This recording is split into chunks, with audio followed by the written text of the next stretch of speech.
Matrix class में आपका स्वागत है। आज हम चर्चा करेंगे अध्याय 2। अध्याय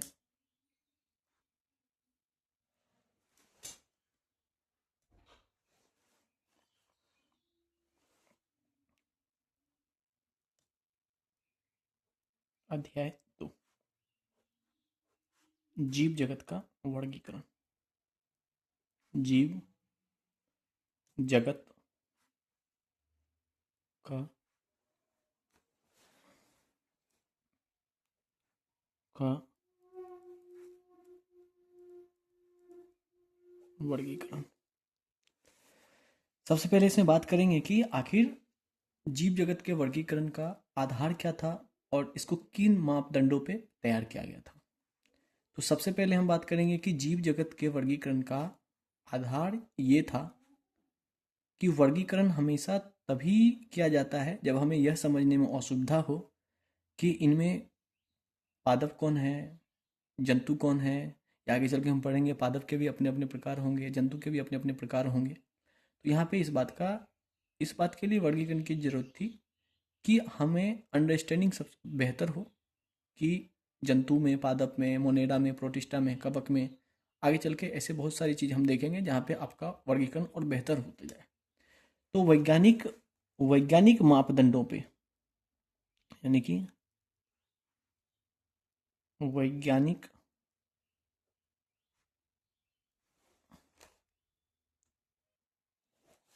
वैज्ञानिक मानदंडों का प्रयोग किसने किया था वर्गीकरण के लिए? तो सबसे पहले क्या था? अरस्तु। सबसे पहले क्या था? अरस्तु। अरस्तु के बाद पूरे जीव जगत को, पूरे जीव जगत को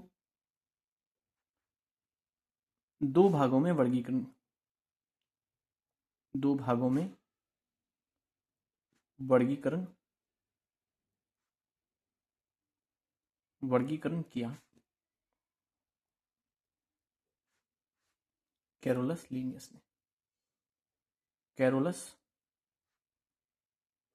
लीनियस ने कैरोलस लीनियस ने जिसमें इन्होंने जंतु को, जिसे इन्होंने एनिमेलिया कहा, और फिर पादप पादप जिसे इन्होंने प्लांटी कहा। तो पूरे जीव जगत को इन्होंने जंतु में और पादप जगत में रखा। फिर एक जीव वैज्ञानिक थे हैकल। हैकल ने जंतु और पादप के अलावा एक और जगत दिया, नाम था प्रोटिस्टा। हैकल ने प्रोटिस्टा जगत को प्रोटिस्टा जगत को प्रोटिस्टा को जीव जगत में जीव जगत में जोड़ा। तो यदि आपसे तो हैकल ने प्रोटिस्टा को जीव जगत में जोड़ा, जिससे वर्गीकरण की संख्या 3 हो गई, जंतु, पादप और प्रोटिस्टा। ये प्रोटिस्टा को इन्होंने जोड़ा। एक और जीव वैज्ञानिक थे कॉपलैंड। इन्होंने जंतु, पादप और प्रोटिस्टा के अलावा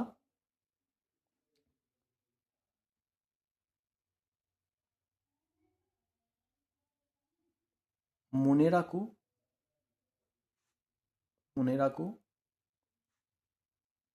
जीव जगत में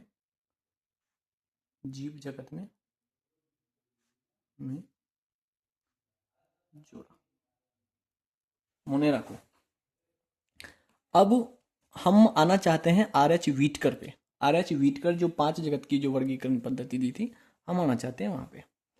तो मोनेरा को जीव जगत में रखने से, यानी कि मोनेरा सबसे पहले जंतु, फिर पादप, फिर प्रोटिस्टा और फिर मोनेरा। अंत में आर.एच.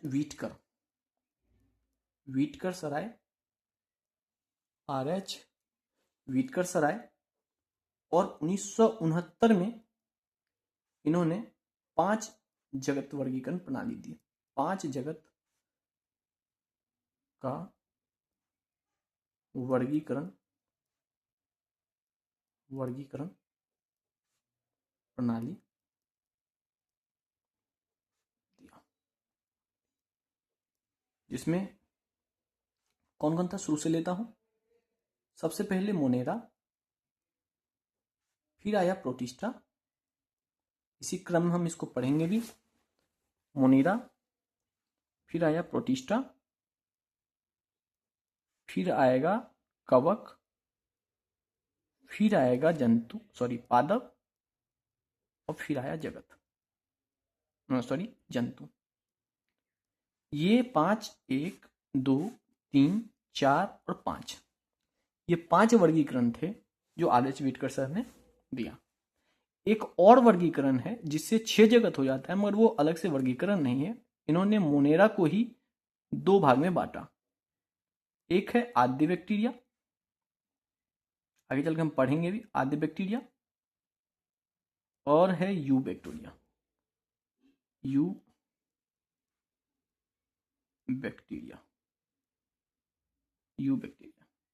ठीक है। तो ये जो 2 जगत का ये वर्गीकरण जो किए, उनका नाम था वूज। वूज ने मोनेरा को 2 जगत में बांटा, मोनेरा को 2 भागों में वर्गीकृत किया, 2 भागों में वर्गीकृत किया।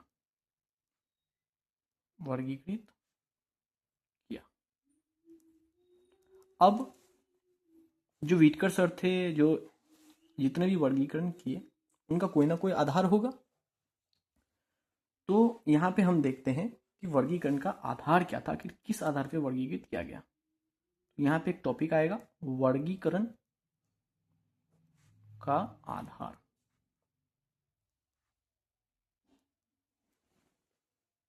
वर्गीकरण का आधार। तो निम्न कारण थे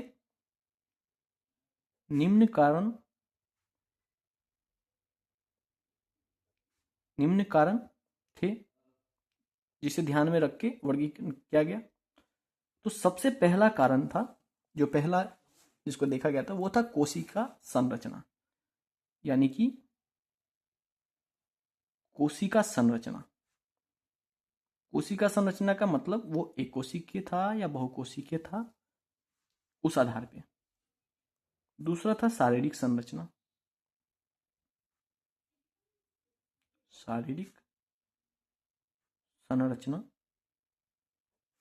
तीसरा था पोषण की प्रक्रिया, उनका पोषण किस तरीके से होता है, पोषण की प्रक्रिया। चौथा था प्रजनन।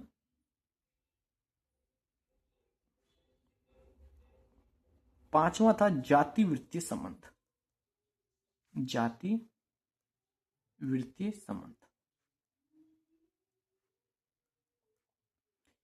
ये 5 आधार थे जो आधार बना वर्गीकरण का।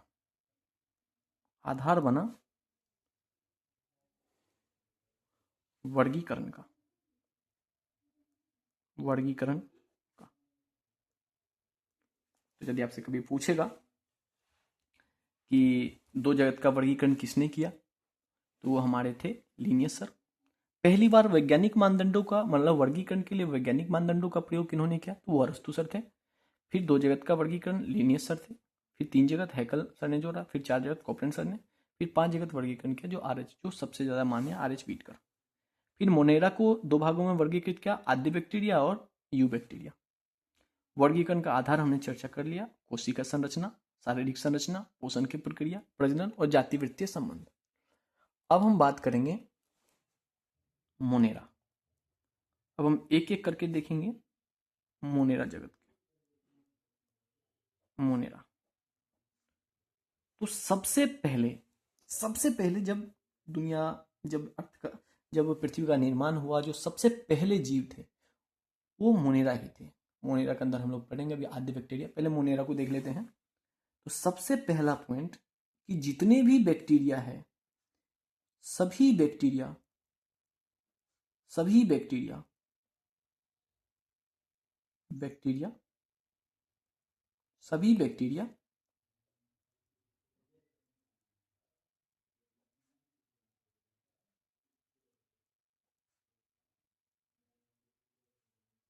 मोनेरा जगत में आता है। सभी बैक्टीरिया जो है मोनेरा जगत में आते हैं। और बैक्टीरिया के बारे में यदि बैक्टीरिया के बारे में बात करें और मोनेरा जगत के बारे में बात करें, तो जितने भी विषम परिस्थिति है, जो विषम परिस्थिति एक रहने एक आवास के लिए होते हैं, उन सभी विषम परिस्थिति में मोनेरा जगत या बैक्टीरिया जो है अपने आप को सस्टेन कर सकता है। इसीलिए यहाँ पे निवास क्या लिखेंगे, निवास स्थान क्या लिखेंगे, तो सभी विषम परिस्थिति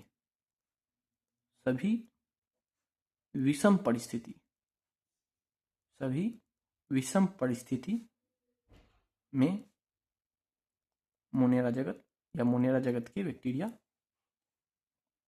या मोनेरा जगत से बेहतर है बैक्टीरिया लिख दीजिए। बैक्टीरिया जितने भी बड़ी विषम परिस्थिति आप सोच सकते हैं, बैक्टीरिया पाया जाता है। तो जैसे एग्जांपल के तौर पे देख लेते हैं कहाँ कहाँ, तो नम जितने भी लवणीय हैं, यानी कि अधिक ताप, अत्यधिक ताप वाले क्षेत्र,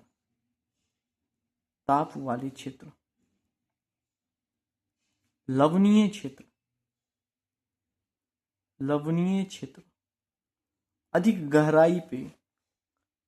अधिक गहराई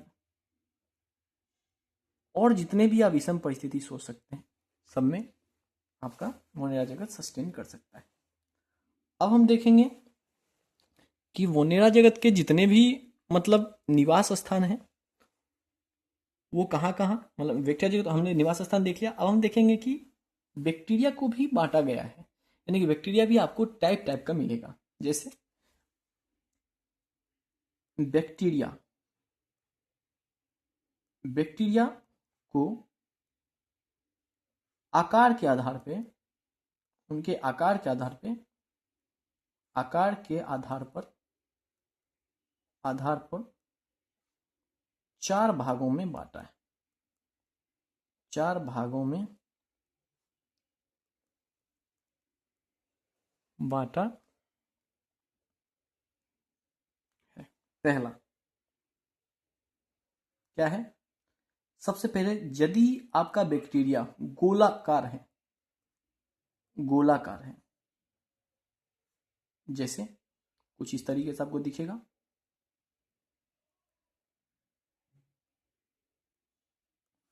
इसको बोलते हैं कोकस।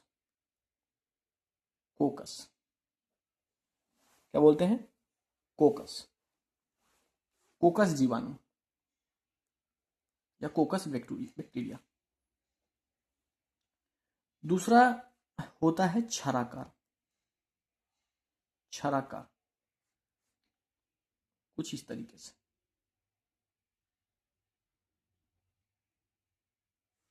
से, इसको बोलते हैं बेसिलस।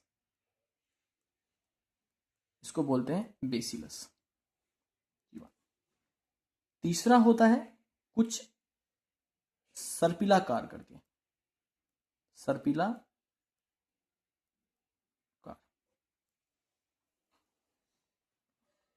सर्पिलाकार जैसे लाइक दिस, इसको बोलते हैं स्पाइरल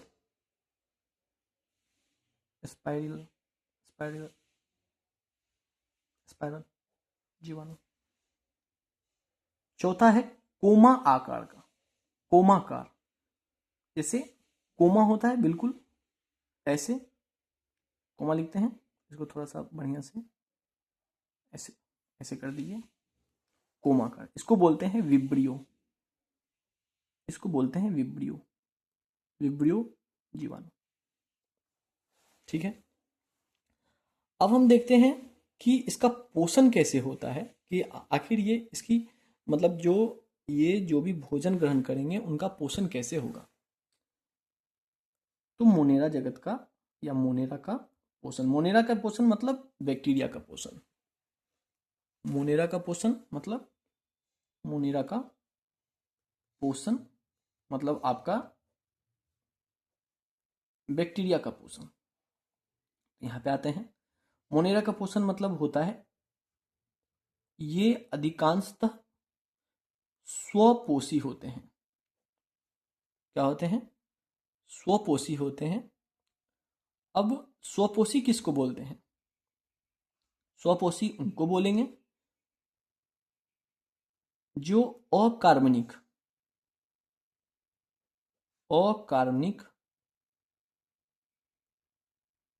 पदार्थों से भोजन ग्रहण कर सकता है, ग्रहण करता है। और ये विषमपोषी, कुछ विषमपोषी भी होते हैं।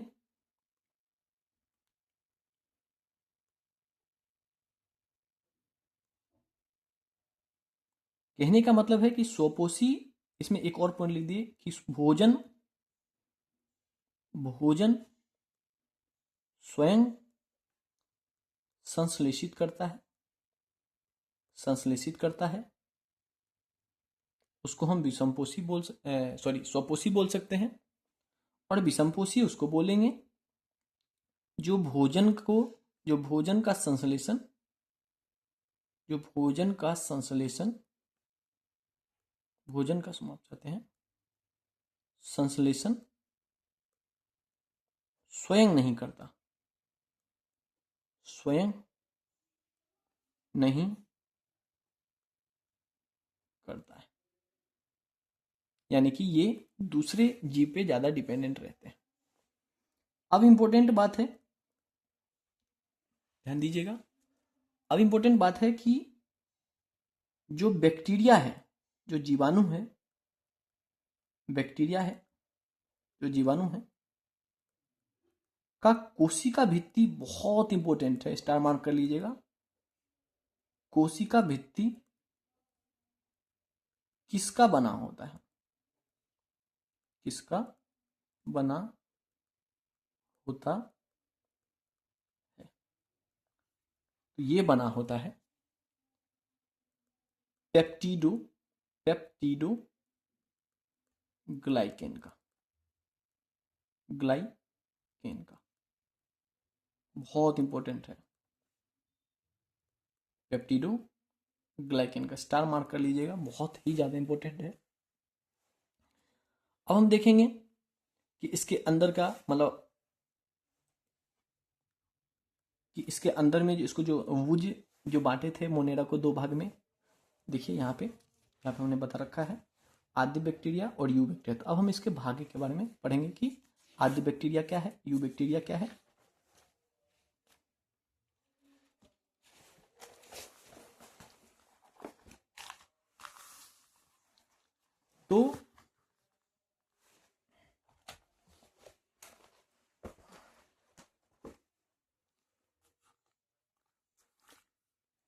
तो आद्य बैक्टीरिया क्या है, अब हम पढ़ेंगे। आपका दिखाई देना चाहिए। अब हम पढ़ेंगे आद्य बैक्टीरिया। आद्य बैक्टीरिया ये सबसे प्राचीन है, यानी कि इस धरती पे यदि कोई सबसे पहले आया होगा तो वो है आपका आद्य बैक्टीरिया। तो इस तरीके से इसको हम बोल सकते हैं, ये उस समय के प्राणी है या उस समय के जीवाणु है जिस समय धरती का शुरुआत हुआ था। तो ऑब्वियसली बात है कि यदि हम कोशिका संरचना पे बात करें तो ये यूकैरियोटिक तो नहीं होगा, ये तो नहीं हो सकता। इसीलिए पहला पॉइंट क्या होगा कि ये प्रोकैरियोटिक होते हैं, प्रोकैरियोटिक प्रोकैरियोटिक होते हैं, प्रोकैरियोटिक होते हैं। बहुत इंपॉर्टेंट, आद्य बैक्टीरिया क्या है? प्रोकैरियोटिक होते हैं। इसे ही आर्की बैक्टीरिया भी कहा, इंग्लिश में इसको आर्की बैक्टीरिया भी कहा जाता है। सिंपल सी बात है, यदि ये आदि बैक्टीरिया है तो ये बहुत प्राचीन होंगे, इसीलिए इन्हें आदि बोला गया है। बहुत प्राचीन होते हैं, बहुत प्राचीन होते हैं। बहुत प्राचीन होने के कारण के साथ साथ इनके जो निवास स्थान होते हैं वो भी बहुत विषम परिस्थिति में देखने को मिलेंगे। ऑब्वियसली बात है, ये हमने पढ़ रखा था कि निवास क्या है, निवास स्थान क्या है, निवास स्थान क्या है? विषम परिस्थिति। जितने भी आपको विषम परिस्थिति वाले स्थान दिखेंगे, सीधा याद रखिए विषम परिस्थिति, उतना याद नहीं कर सकते हैं। विषम परिस्थिति, परिस्थितियों में रह सकता है, में रह सकता है।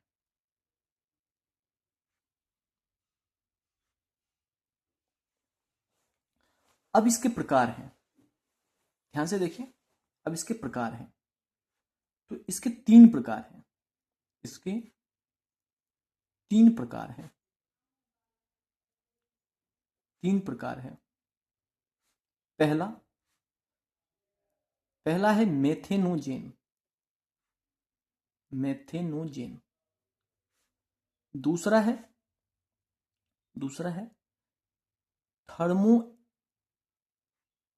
थर्मो एसिडिफिलस, थर्मो एसिडिफिलस, एसिडिफिलस, कहीं कहीं पे एसिडोफिलस लिखा रहता है। और तीसरा है आपका हेलोफिल्स, हेलोफिल्स। ये इसके निवास स्थान को देख के इसका नाम दिया गया है। मेथेनोजेन जितने भी रूमिनेंट पशु हैं, रूमिनेंट पशु कहने का मतलब है जैसे गाय भैंस, यानी कि वे पशु जो जुगाली करते हों, रूमिनेंट पशु, रूमिनेंट पशु के आंत में रहता है, के आंत में रहता है, आंत में रहता है। इसी कारण से जो रूमिनेंट पशु द्वारा जो गोबर निकलता है, उनके जो अवशेष गोबर निकलते हैं, उनमें ये पाया जाता है मेथेनोजेन, जिससे उनके गोबर से मीथेन गैस की प्राप्ति होती है। तो बोल सकते हैं गोबर में मेथेनोजेन आपको मिलेगा, मेथेनोजेन आपको मिलेगा, रहता है। इसी कारण से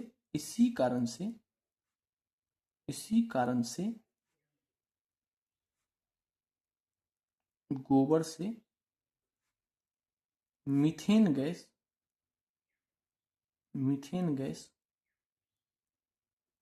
निकलता है। बहुत इंपॉर्टेंट पॉइंट है ये सब, कि जो आपसे पूछा जाएगा कि मेथेनोजेन क्या है, तो मेथेनोजेन है आदि बैक्टीरिया का टाइप है, जो बहुत ही प्राचीनतम जीव है। ये रूमिनेंट पशु के आंत में रहता है, गोबर में, जिसके कारण रूमिनेंट पशु के जो गोबर होते हैं, रूमिनेंट पशु किसको बोलते हैं, तो यहाँ पे लिख देता हूं मैं, रूमिनेंट पशु जो जुगाली वाले पशु है, जुगाली करते हैं, जो जुगाली करने वाले पशु हैं, जुगाली करने वाले पशु हैं। तो जितने भी रूमिनेंट पशु है कि उनके आंत में रहता है, इसीलिए उनका जो गोबर निकलता है उसमें आपको मेथेनोजेन देखने को मिलेगा, और उसी मेथेनोजेन से आप गोबर से मीथेन गैस निकाल सकते हैं। थर्मो एसिडोफिलस, नाम से ही लग रहा है, थर्म का मतलब होता है ताप, तो अधिक ताप वाले क्षेत्र, अधिक ताप रहने वाले क्षेत्र,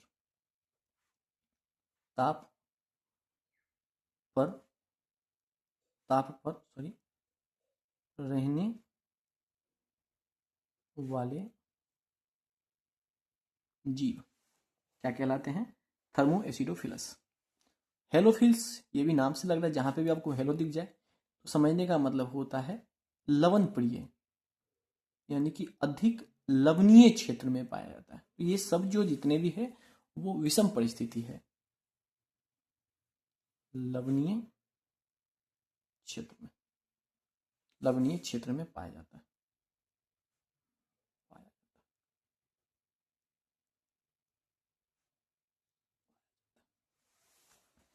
अब सबसे इंपॉर्टेंट बात क्या है, यदि आपसे पूछेगा कि जो जीवाणु है उसका कोशिका भित्ति किसका बना होता है, तो आप बोलेंगे कि उसका कोशिका भित्ति पेप्टिडोग्लाइकेन का बना होता है। अब आद्य बैक्टीरिया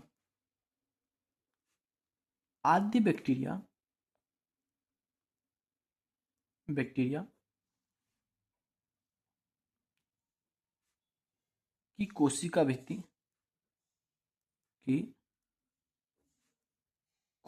भित्ति किसकी बनी होती है,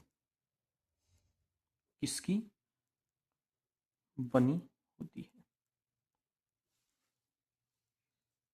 तो सबके दिमाग में आएगा कि पेप्टिडोग्लाइकेन का बना होता है, तो नहीं बोलते, इसमें लिख देता हूं मैं कि पेप्टिडोग्लाइकेन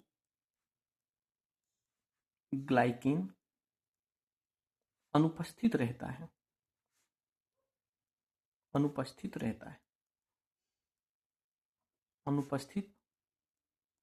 रहता है।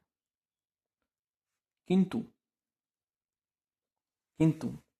एक एस प्रोटीन जिसको बोलते हैं, एक एस प्रोटीन का लेयर रहता है। किंतु एस प्रोटीन मतलब स्यूडोमेरिक, किंतु स्यूडोमेरिक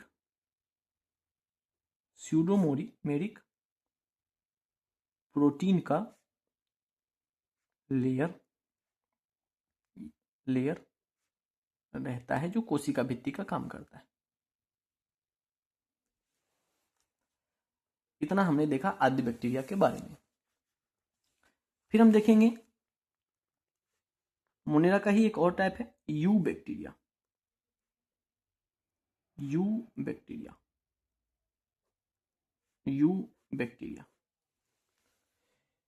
बैक्टीरिया में सबसे ज्यादा इंपॉर्टेंट जो है वो ये बात है कि इसमें कठोर कोशिका भित्ति होती है। यदि आप इसको पहचानना चाहते हैं तो कठोर कोशिका भित्ति होता है। तो इसको एक तरीके से बोल सकते हैं कि इसकी पहचान जो होती है कठोर कोशिका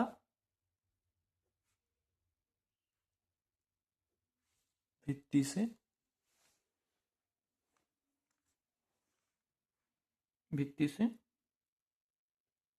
होती है। इसमें जो सबसे ज्यादा इंपॉर्टेंट नाम है वो है साइनोबैक्टीरिया।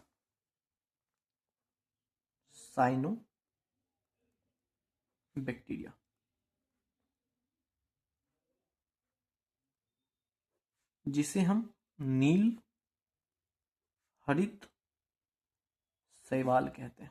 नील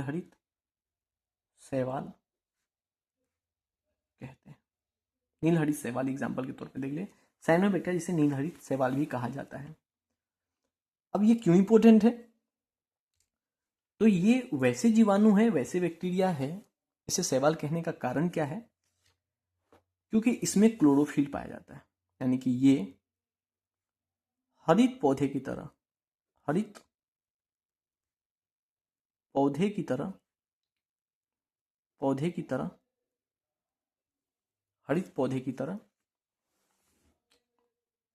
क्लोरोफिल अपने अंदर रखता है।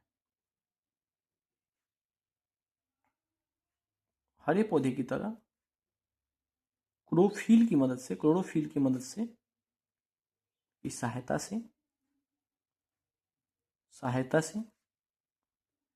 प्रकाश संश्लेषण करता है।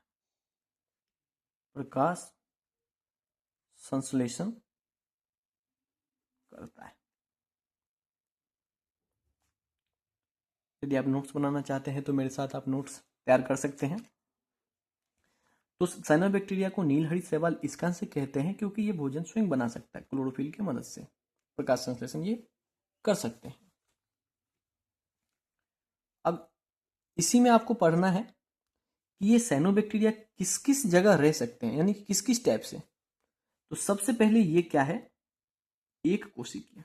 इसको जानिए कि क्या है, एक कोशिकीय है और ये मतलब क्लोनीय भी है। ये इसको हम क्लोनीय बोल सकते हैं, क्लोनीय अथवा तंतुमय। तंतुमय का मतलब होता है फाइबर, यानी कि ये फाइबर के रूप में भी आपको देखने को मिल सकता है, तंतुमय। अलवन, अलवन, जलीय, समुद्री अथवा स्थलीय शैवाल के रूप में आपको देखने को मिलेगा। अथवा क्या मैं बोला, समुद्री अथवा स्थलीय शैवाल के रूप में आपको देखने को मिलेगा। तो ये एक कोशिकीय है, कॉलोनी में रहते हैं, तंतु फाइबर के रूप में भी आपको देखने को मिलेगा। और ये अलवन, यानी कि लवण जहाँ पे नहीं है वहाँ पे भी दिखेगा, जल, समुद्र और स्थल, तीनों जगह आपको ये देखने को मिल सकता है। अब इसमें आता है, इसमें जो नोट करके एक पॉइंट लिखना है कि देखिए, वायु में आपको पता होना चाहिए प्रकाश संश्लेषण में कार्बन डाइऑक्साइड तो सूर्य से ले लेता है, सूर्य के प्रकाश से CO2 लेता है, ऑक्सीजन भी मिल जाता है जल से, किंतु वायुमंडल में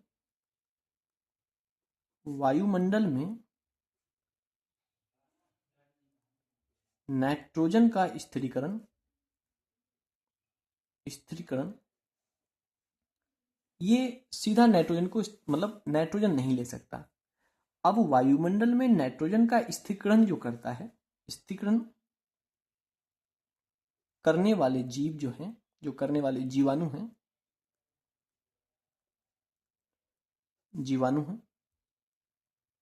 वायुमंडल में नाइट्रोजन का स्थिरीकरण करने वाले जितने भी जीवाणु हैं वो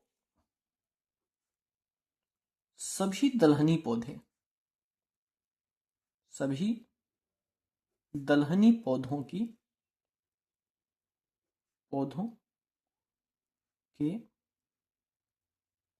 जड़ों में गांठ के रूप में रहते हैं।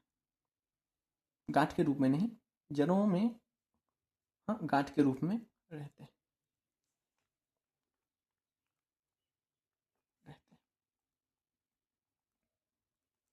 एग्जाम्पल के तौर पे देख लेते हैं, नॉस्टक एवं एनाबीना एवं एना, अपने और भी बहुत है और अपने सिलेबस में ये दो पढ़ना है, एनाबीना। ये सब साइनोबैक्टीरिया के ही प्रकार हैं, नॉस्टक और एनाबीना। अब नॉस्टक और एनाबीना में ऐसा क्या चीज है जो नाइट्रोजन का स्थिरीकरण ये कर दे? तो इसके पास एक कोशिका पाया जाता है, यानी कि नाइट्रोजन का स्थिरीकरण करने के लिए स्थिरीकरण करने के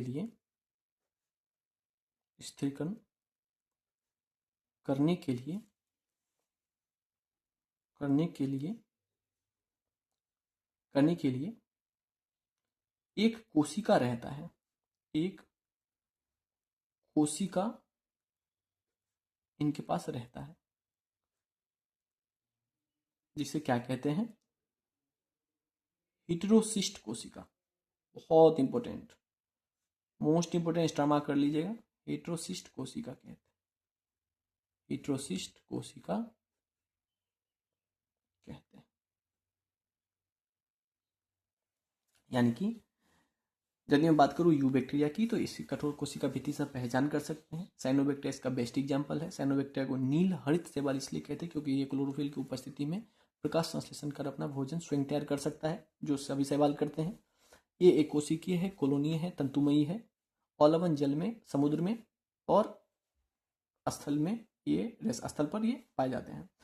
अब वायुमंडल में नाइट्रोजन का एक्सचेंज करने वाले जीवाणु हैं, वो सभी दलहनी पौधों के जड़ों में गांठ के रूप में उपस्थित रहते हैं।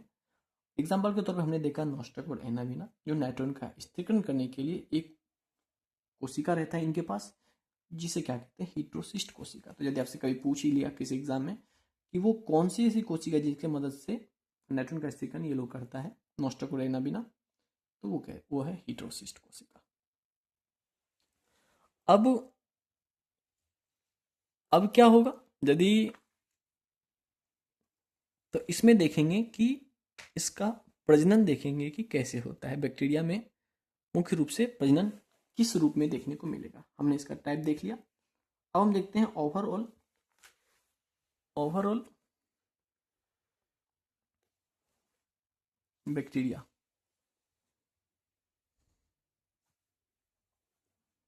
अब हम देखेंगे बैक्टीरिया में प्रजनन जो होता है बहुत इंपॉर्टेंट है, हमेशा प्रजनन सबको याद रखा कीजिए। प्रजनन जो है वो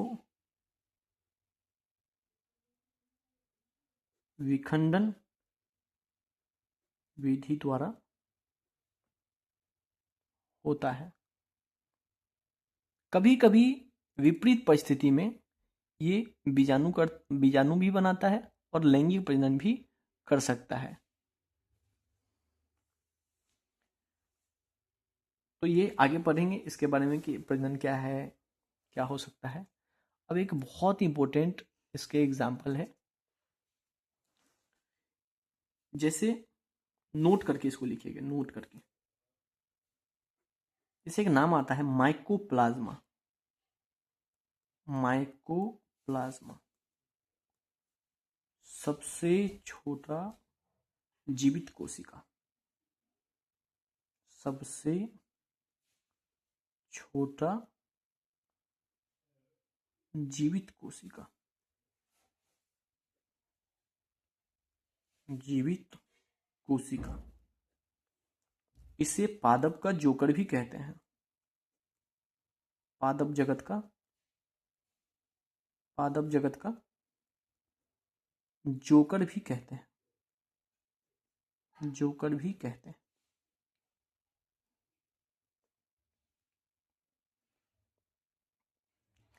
और एक नाम आएगा आपको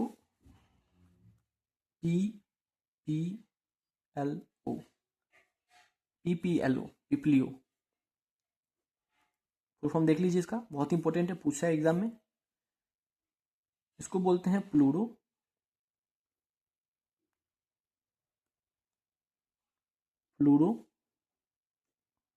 न्यूमोनिया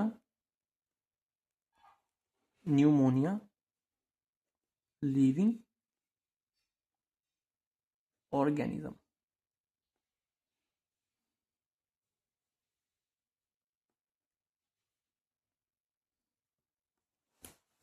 पिपलियो। तो मोनेरा जगत में इतना ही पढ़ना है कि मोनेरा जगत को दो भागों में बांटा गया था, आधे बैक्टीरिया यू बैक्टीरिया। आधे बैक्टीरिया को हमने अलग से देखा, यू बैक्टीरिया के बारे में हमने पढ़ रखा है। तो आज के लिए इतना ही, आज की क्लास यहीं पर ख़त्म होता है। कल हम पढ़ेंगे प्रोटिस्टा, फिर प्रोटिस्टा का हम टाइप पढ़ेंगे, जिसमें आएगा कल पढ़ेंगे क्रैचोफाइट, डायनोफ्लाइजलेट, यूग्लिनाइट। क्लासेस अभी इरेगुलर है, जो 1 तारीख से रेगुलर होगा उसकी सूचना ग्रुप में दे दी जाएगी। धन्यवाद।